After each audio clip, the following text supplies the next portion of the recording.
Crown in its factum and oral submissions had said this case boils down to imminent danger and safety concerns. I will now take you through the U.S. case law, which resoundingly states that the mere presence of guns, absent other factors, does not constitute exigent circumstances. What I intend to do, Justices, is to give you a brief of each case, refer you to the page numbers and paragraphs, because in my short time I won't have time to go back and forth and refer you to these cases. But at tab 3 is the case of United States versus Bates.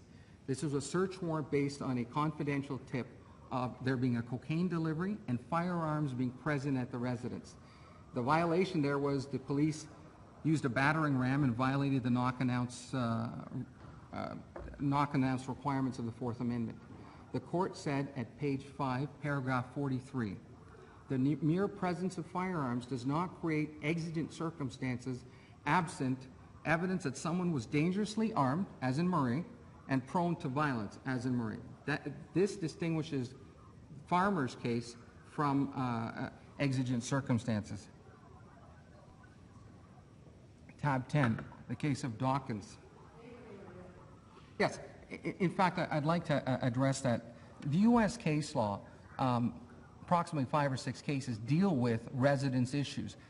The applicable principles of exigent circumstances not only apply to residents, but vehicles. And if I could answer that question for you, Madam Chief Justice, the question framed is, does the definition of exigent circumstances as defined by the U.S. cases in search of homes differ with respect to cars? My answer is no.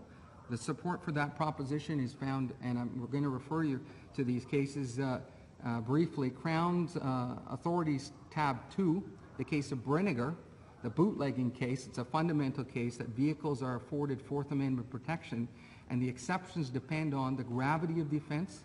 Justice Jackson's well-often cited dissent. Examples are where saving a threatened life or detecting a vicious crime.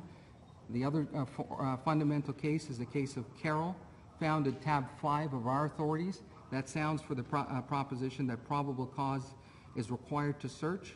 And in Edmonds, this has to do with the checkpoint to discover drugs absent individualized suspicion. This is tab 4 of my friend's authorities. Justice O'Connor, writing for the Supreme Court, states they've never approved checkpoints whose primary purpose is to detect criminal acts. It's limited to exceptions. There are limited exceptions to the rule requiring individualized suspicion.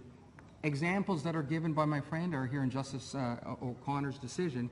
In emergencies such as imminent terrorist attack, to catch a dangerous criminal likely to flee a particular route. And finally, I would refer to this court's decision in Grant, which states that the fact that the evidence sought is in a motor vehicle will often create exigent circumstances, but there is no blanket exception that exists for motor vehicles. Police still need exigent circumstances to justify a warrantless search of a motor vehicle. Chief Justice, I hope I've answered that question, that the exigent circumstances requirements apply to motor vehicles. As well as law, if it's a common sense inference, if somebody's standing in this courtroom, for example, brandishing a gun, that's a different thing than having a gun in their home in terms of whether there is an imminent danger. I agree with that. It's fact-specific, whether exactly as you've said, and the focus, I think, in the inquiry here is not so much limited to, well, vehicles having a lower expectation of privacy. It really has to do, and Justice Doherty had said, this has to do with the freedom of individuals to move about in society. The rights here ought not to be confused. The Crown urges, well, this is, you have a lower expectation of privacy in the vehicles. Well, the Justice Doherty and Simpson and other cases have said that this is about movement pursuant to Justice Levine. All right, I'll go on, and it had to really do with searching individuals, Madam Chief Justice, and that's the position of. That's our position. I will refer you to tab 10, the case of Dawkins, and in this case. You asked for examples, Justice Isabella. Here's an example. An ex-girlfriend told police that Dawkins had guns in his residence and was an escapee from a prison. She gave a detailed description. Police arrived and spoke with an individual who matched the description, obtained the key, and entered the apartment without a warrant, and they located a handgun. At page 3 of that decision, paragraph 28 in the middle, the court states, we have never found exigency solely on the basis that the police have information that firearms are located in a private home where cases factor the presence of guns into exigency. Police possess independent knowledge of imminent destruction or imminent harm. And in that case, the evidence was suppressed because, again, the non-association with presence of guns to any perceived objectively perceived crime. I refer you to tab 13 of our authorities, U.S. v. Johnson. In that case, the police responded to a call that a 14-year-old girl was missing and being held against her will. A very significant concern, association with firearms. When the police attended the apartment, actually there was no mention of a firearm at that point, the police attended the apartment, they freed the girl. They entered it warrantlessly. They seized the guns based on the girl's information that she had been threatened by accused. At page 3, paragraph 43, the court stated, it concluded that no exigent circumstances existed to conduct a warrantless search because once the victim was freed, the police could have secured the premises and obtained a warrant. In this case, in that particular case, what the court felt was the search was too broad. Once the exigency is removed, you rescue the girl, you secure the residence. You could do a protective sweep to make sure no one else is in danger, secure it, and get a warrant. That's the case of the United States versus Johnson. In Mason, at tab 16, page 2, it's the back of that, paragraph 26, the court affirmed, and this case exemplifies when the police are allowed. And it doesn't have to be that drastic, but in that case, masked gunmen held up individuals in an apartment. Shots were fired. The police entered and found drugs. The court stated that the police had powers to conduct protective sweep under the doctrine of exigent circumstances and looking for evidence to identify the gunman.